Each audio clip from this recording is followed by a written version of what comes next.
I'm feeling lost and overwhelmed by what happened in my life just hours ago. I'm 27 years old and working as an operations supervisor at a BPO company. I've been with the company through thick and thin, and the owners trust me deeply. I'm the longest-serving employee. I met my partner, who is 28 years old at the company, and we now have an 11-month-old daughter. He's generally a good guy, and although we're not married, we live together. We've been together for 2 years. When we met, he was a regular agent, but because of the trust the company has in me, they gave him the chance to handle our payroll.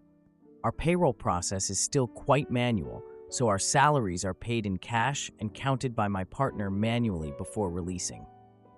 Earlier today, the owners called me in for a discussion. They showed me hidden salaries that had been included on the list since May of this year, and it turns out my partner is suspected of embezzling around $40,400, which is a very large amount in our country. I was stunned and didn't know how to react. The owners expressed that they trust me enough to know I had nothing to do with it, which I deeply appreciate. I expressed my shock and confusion as I handle our family finances and never suspected anything. I was just as lost as they were. I assured the owners that I would fully support their investigation and do my part as an employee. They allowed me to discuss the situation with my partner, even though the investigation is still ongoing. When I got home, after crying the whole way home, I talked to him about it. Surprisingly, I was calm. I told him about the investigation and laid out the facts. To my horror, he admitted to it. That's when I started crying and asked him why. We had enough money and lived comfortably. I couldn't think of any reason why he would do that. He then confessed that he had been addicted to gambling for months and had taken out numerous loans from online lending apps. It accumulated to the point where he couldn't pay for it anymore.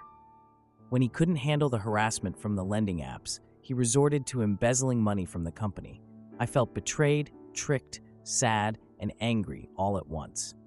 I couldn't believe I had been so blind. We were together almost 24 hours a day, and I had no idea. He said he was insecure because I made 3 times his salary. I got angry and told him that I worked hard to get where I am and that his ego had consumed him. I told him I was done. I love him, but I can't stay with someone who betrayed me and so many others. I told him he should have thought about the consequences before he started gambling. I said he might have taken me and our daughter for granted, thinking I would forgive him, but I won't.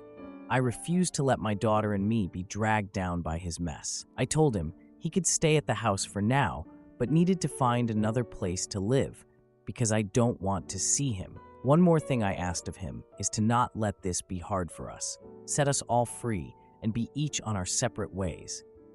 This may be dumb, but I still love him enough that I care where he'll stay, so I let him stay in our room for now. I'm writing this in another room and currently contemplating my decision. Honestly, every time I look at my daughter, I cry and think, if this is what I really want for us, her growing up without a complete family. But I just can't take the betrayal. I don't know what to do next. Help. Any advice? Now for a few comments before the update. Comment 1. First of all, your English is fine. Frankly, better than many Americans at this point. Have some confidence in your written English. I would have never guessed you were not a native speaker. You're doing the right thing by leaving him and kicking him out. You both probably could have worked through the gambling addiction. It's the embezzlement, especially from an employer that trusts you, who is relying on your goodwill and word. That's the deal breaker. A total disregard for you in many ways, not just one. Comment 2. I'd talk to a lawyer. I think there are some legal advice subreddits, so consider cross-posting. I think he should also talk to a different lawyer. I would guess his next move might be to start rehab. It should buy him some time before he gets terminated. Make sure you run credit checks on yourself. You might already be on loans, so consider freezing your credit for now, even if it's short-term. Make sure you have a solo bank account and start getting it funded. Talk this over with a family member you trust. Now for the update. 2 days after I confronted my partner about the embezzlement, I was still in shock. I don't know how to explain it. I was just walking around like a zombie, just going through the motions. I never thought I would be in this situation. He was my partner, the guy I thought I could trust with everything. But life had other plans for me, I guess. I had taken a few days off work so I could figure out what to do next. I realized I couldn't keep doing this all by myself, so I reached out to my mom and dad. They invited me over for dinner at a local Italian restaurant. They knew something was up, but I wasn't ready to spill the tea just yet. I wasn't sure I was ever going to tell them, to be honest, but I guess I had to. They are my parents, and they deserve to know what kind of person their daughter is involved with.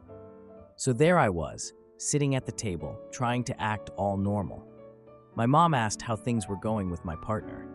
I hesitated for a moment because I didn't want to ruin the dinner, but I knew I had to come clean, so I told them everything. The look on their faces was priceless. My dad couldn't believe it. He was like, "Is this a joke?" My mom was just quiet, which probably means she was upset. The whole atmosphere changed. It went from this happy, cheerful dinner to a serious, tense meeting. My dad suggested I get a financial advisor because I needed to get my finances in order. I knew he was right. I had no idea what I was dealing with. I didn't even know if he had opened a joint bank account. I was just clueless. So I agreed, and my dad was like, "Don't worry, I'll set up a meeting with a trusted financial advisor I know." After dinner, I got a text from my partner, asking to talk. I can't even with this guy. I really didn't want to meet up with him, but I felt like I had to. I guess I was just trying to be nice and not completely cut him off. I told him to come over to the apartment later that evening. I was just not ready to be alone with my thoughts. When he showed up, he had a suitcase with him. He told me he had nowhere else to go. I was like, no, you can't stay here. You need to figure this out on your own." He then started talking about how he needed my support to overcome his gambling addiction. I get that he's struggling, but I can't be his support system. He broke my trust, and right now, I have to put me and my daughter first. He tried to convince me to reconsider, but I was like, "No idiots here. This is my final decision." He got all frustrated and slammed the door on his way out. Whatever, dude. The next day, I met with the financial advisor my dad recommended. I was so nervous, but also relieved that I was taking control of my finances. The advisor was really nice, and she went through everything with me. She suggested a budget plan to help me and my daughter get back on track, and I was all for it. So that weekend, I had a birthday party for my daughter. She turned 1, and it was such a happy occasion. I wanted to make it all about her, just like she deserves. We had family and friends celebrating with us, and it was just so nice. Everything was going great until my partner showed up uninvited.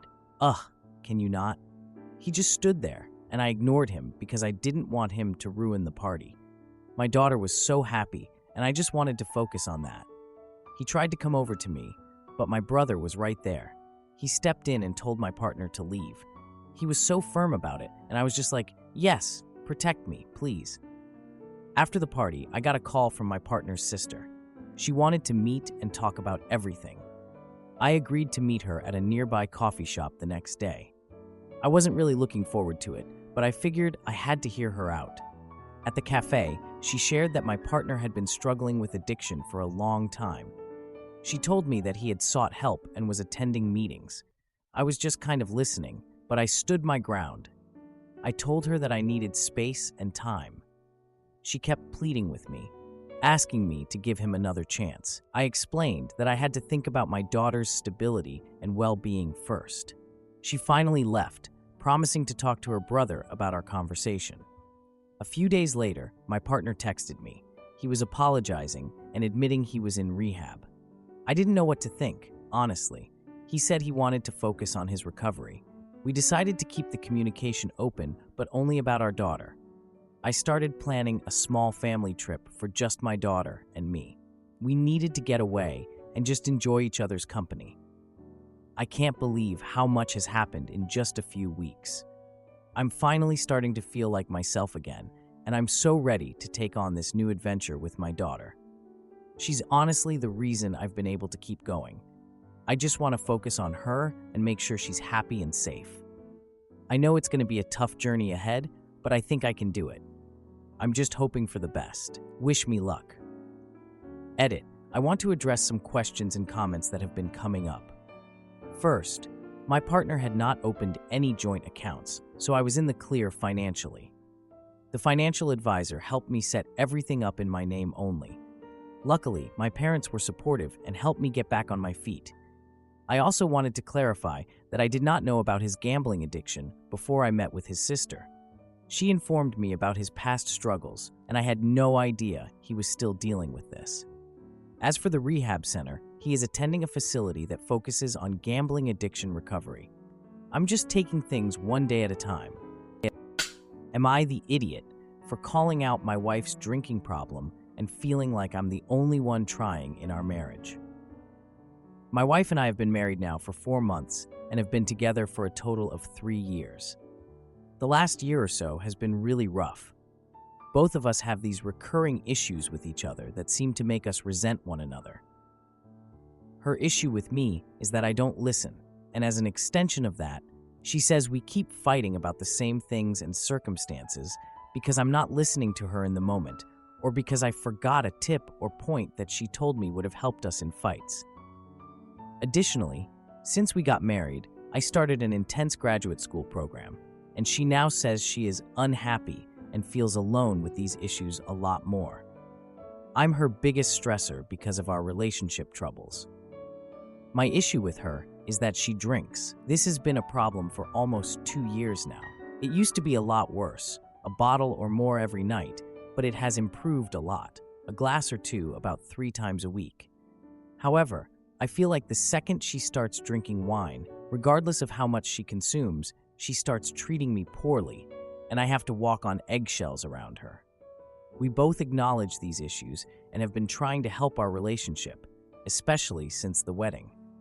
We have weekly check-ins, Friday night date nights, switching weekly on who plans it, and try to check in with each other regularly throughout the days. I am just so unhappy and depressed every time an issue arises, though. I always end up saying something wrong, which I'll admit and apologize for either then or later, but I feel like the fight becomes all about how I said something mean, even if I wasn't the only one. I genuinely feel like I'm the only one apologizing. It makes me cry all the time after we fight. I have said some hurtful things to her during our arguments and feel bad about it, and I also think I've been a lot better about that. I'm not really sure what to do anymore. I love her and want our marriage to work. I'm just so exhausted from fighting. It's almost every day, and I can't handle the relationship stress on top of my schoolwork. All of this is stuff I've talked or tried to talk to her about. We can't really afford couples counseling. We tried self-help books, but didn't get far with them. It feels like we are both so unhappy with each other. To add, she wants me to try harder to do things for her every day to make her feel special, whether big or small. I understand this and have been undeniably better about it, but it hasn't been enough. I'm reaching a point where I don't want to do these things because I feel like it's not helping, and I'm just resenting her. How can I get past my negative views of her? Now, for a few comments before the update. Comment 1. I hate to say this, but honestly, those issues definitely should have been ironed out long before marriage came up. I understand that working on things sounds like it will eventually work out in the end, but the reality is that isn't always the case. And it's not like either of you went into the marriage blind or without knowing big things about each other. You couple that with the complexity of marriage, and you create a pretty difficult situation that isn't exactly unworkable in the end, but is definitely going to take a lot of work and sacrifice from each other. It might be best to face the question early if there are certain big pain points you'd be willing to give up or even delay for the sake of the other, like maybe delaying your graduate school courses to give her more attention and her quitting drinking for you. Comment 2. Why did you marry her in the first place when all these issues were there? Marriage only works if you are willing to put in the hard work. That means hard work on you. You are there to support one another through the good and bad times. Nothing is guaranteed in marriage. It has to be earned. She needs professional help, and you need to help her through this, and you need to actually listen rather than have an answer for whatever she is going to say. Now, for the update. I'm back with a little update on how my life is going, so here's what's been going on. I woke up thinking about the fight from the day before. I know, not a great way to start the day, but here we are. I decided to text Olivia and ask if we could talk later. I figured we needed to sort things out, so I just went for it. She replied with a simple, sure, which was nice, but she didn't really engage with me. No further conversation, no attempt to talk about it, just the bare minimum. Typical. After that, I went to my study to try to focus on some schoolwork. Grad school is tough, and I need to stay on top of my assignments, but honestly, it's hard to concentrate with everything going on. My mind keeps wandering back to the fight, and I'm just not focused. I was thinking about the last time Olivia and I had a good conversation. It was a few weeks ago during a board game night with some friends. We were playing this ridiculous game called Exploding Kittens, and it was just so much fun. I remember we were laughing and joking around, and we even teamed up against our friends a couple of times. But that feels like forever ago now. Later in the day, my mom called and invited us to dinner at their place. I hesitated because I knew Olivia might not want to go, but I didn't want to say no either, so I said yes. I told Olivia about the dinner, and she reluctantly agreed to come with me. She didn't seem too thrilled about it, but I figured it was better than sitting at home in silence. Dinner at my parents' house was, well, awkward. The atmosphere felt heavy, like we were all trying not to upset each other. Small talk dominated the conversation. My mom asked about school, and my dad talked about work, but there was no real substance to it. Olivia seemed distant and distracted during dinner, constantly staring at her phone. At one point, my dad jokingly asked about our marriage plans again, trying to lighten the mood, but Olivia's response caught us all off guard. She said she felt like she was living in a sitcom. I tried to laugh it off because it was obviously a joke, but the way she said it, her tone was pointed, you know? Later, while I was cleaning up in the kitchen, I overheard Olivia telling my sister that she felt trapped in our marriage. That hurt. It hurt a lot. I tried to act like I hadn't heard anything when we got back to our apartment, but it was tough. After dinner, I suggested we take a walk outside to get some fresh air. I thought it might help us clear our heads a bit, but during the walk, we ended up arguing about our different needs in the relationship. Olivia accused me of not prioritizing her enough, and I pointed out her drinking habits. I know it's not the best tactic to bring up in the heat of an argument, but I was just so frustrated. Our voices were raised, and I'm pretty sure we drew the attention of some neighbors. They probably thought we were about to start fighting or something. It was embarrassing. I stormed off because I just needed to get away for a bit. Later that week, I decided to attend a local trivia night with some classmates. I figured I could use a distraction and just relax a bit. At the trivia night, I ran into an old friend, and it was honestly nice to see her. We started catching up, talking about school, life, and relationships. She shared some stories about her own struggles, and I told her a bit about what was going on with Olivia and me. I didn't go into too much detail, but I hinted at it. I invited Olivia to join me at trivia the following week, hoping it would help reconnect us. She agreed, but when she showed up, she was late and had clearly been drinking beforehand. During the event, she made several offhand remarks that embarrassed me in front of my friends, and I just wanted to disappear. Afterward, I confronted her about her behavior, and we ended up having another argument in the car. She accused me of being controlling, and I mentioned her lack of consideration for my feelings. A few days later, my brother Jake and his wife Rachel invited us to a baby shower for some friends of theirs. Olivia seemed excited at first, but later she said she didn't want to go. I argued that it was important to support family, especially since it was a close friend of Jake's, but Olivia insisted she couldn't handle it. I didn't want to fight about it, so I decided to go alone.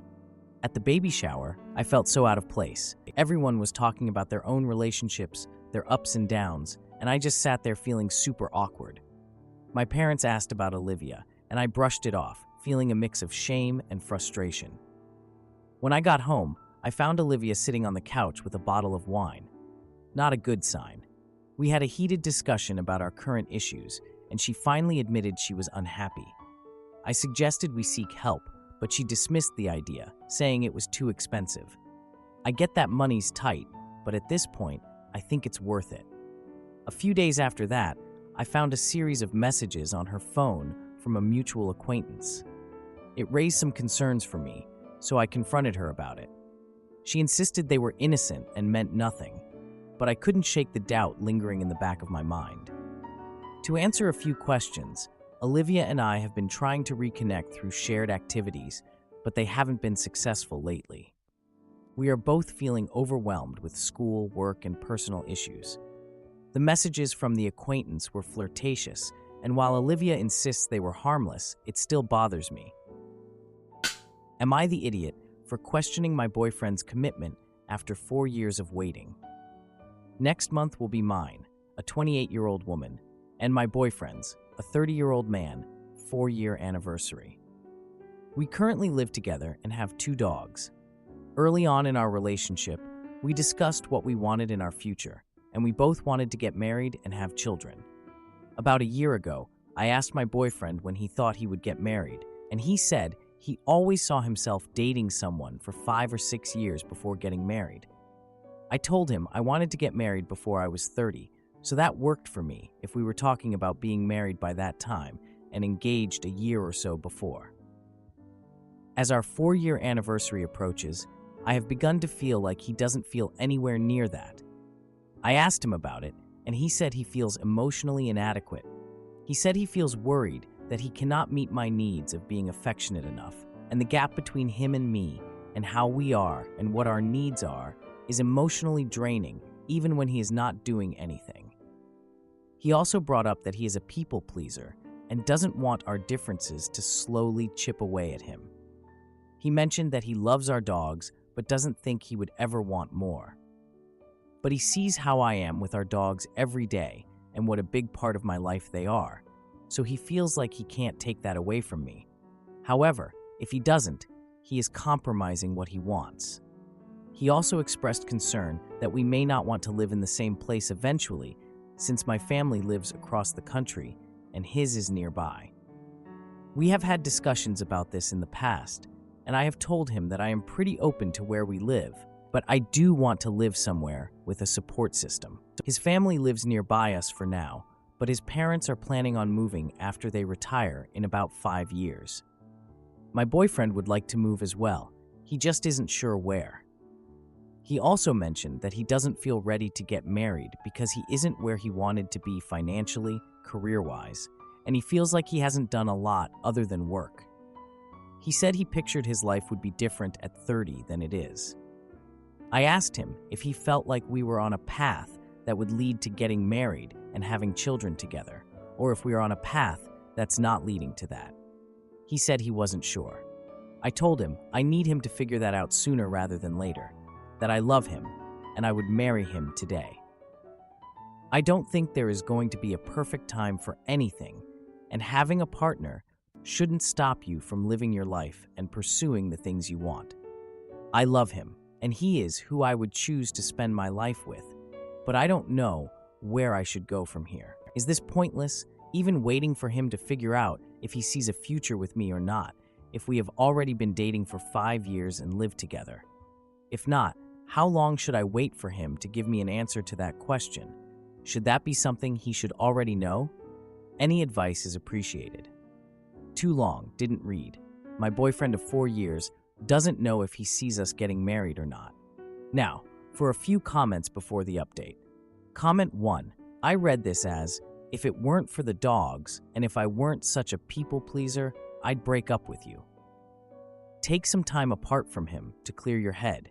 Maybe visit your family or go on a girls' trip, and really think about what kind of relationship you want, and compare that to the relationship you have. Incompatibility in love languages and where you want to live are hard to overcome. I don't think he is telling you the full extent of what he is feeling, and it seems he is trapping himself and building resentment about it. Comment 2. Sounds like he's just creating obstacles because he wants out. After those 5 years living together, you are practically living as a married couple. He doesn't need to line anything up or have anything set up just to say, I want to be with you for the rest of my life. If he doesn't know at this point, then take it as a no and move on, in my opinion. It's a waste of time to wait for someone who has his foot out the door. You need to make active choices for your own self. Now, for the update, I'm not going to be with my boyfriend of 4 years after what he did. It's been a month since my last post about my relationship with my boyfriend and his hesitance towards marriage. Thought I'd update everyone on what's happened since then. So, my boyfriend and I had a quiet dinner at home for our 4-year anniversary. I thought it would be a good chance to talk about our future and the stuff we needed to work on in our relationship. I brought up our previous chats about marriage, and his response was kinda unexpected. He got defensive and said he wasn't ready to talk about it right then and that we could discuss it later. After that, we decided to take a weekend trip to the beach to chill and have a good time together. On the way there, we stopped at a gas station, and I overheard him on the phone with one of his friends. He was talking about how he felt stuck in our relationship and didn't know what to do. It was tough to hear that, but I didn't bring it up. We spent the rest of the weekend avoiding the topic of marriage and talking about our future. We just tried to enjoy the sun and surf, but the tension was still there, simmering beneath the surface. When we got back home, we had to attend a family gathering for my brother's birthday. It was fun to see everyone and celebrate, but during the cake cutting, my dad asked when my boyfriend and I were getting engaged. My boyfriend just laughed awkwardly and changed the subject. After dinner, I confronted him privately about his reaction to my dad's question. He said he didn't want to feel pressured and needed more time to think. This led to a heated argument about our future plans in the kitchen. The next day, we decided to go to a local fair to try to lighten the mood. I thought it would be a good idea to have some fun and enjoy the festivities. However, my boyfriend seemed distant. He spent more time on his phone than actually enjoying the fair. Later on, he mentioned wanting to go home early, saying he was tired, which I thought was a little strange. I suggested having a movie night at home, which he agreed to. But during the movie, he ended up falling asleep on the couch. It just felt like he wasn't really present with me, you know? A week later, we had dinner with his parents. It was nice to see them, but during dinner, his mom asked if we were planning on moving forward together. Once again, he deflected and said we were just enjoying our time together. After dinner, he got a text and stepped outside to take the call.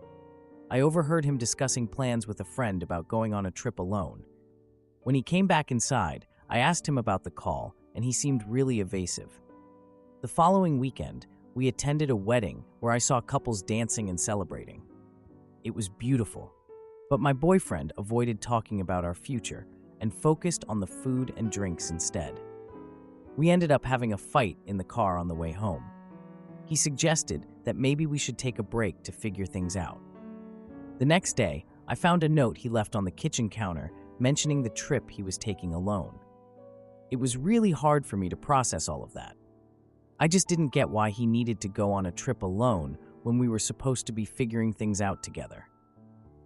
A month later, he surprised me at home with a heartfelt letter expressing his commitment to me. I was really surprised and didn't expect it.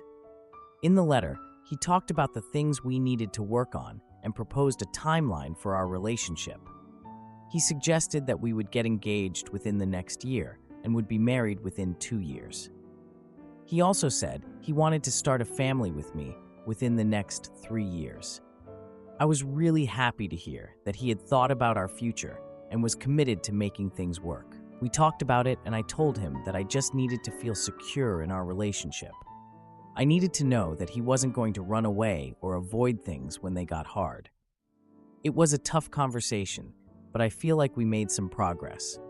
I'm hoping that he sticks to the timeline he proposed and that we can keep working on our relationship together. Edit. A lot of people wanted to know why I was still with him after 4 years. I know it's a long time, but I wasn't ready to give up on him or us. He proposed to me 2 months after the trip, and we got married a year later. If you liked this video, you'll probably like these too. Also, while you're here, please consider subscribing. It's your support that keeps this channel alive and allows me to make better and longer videos. Have a great day.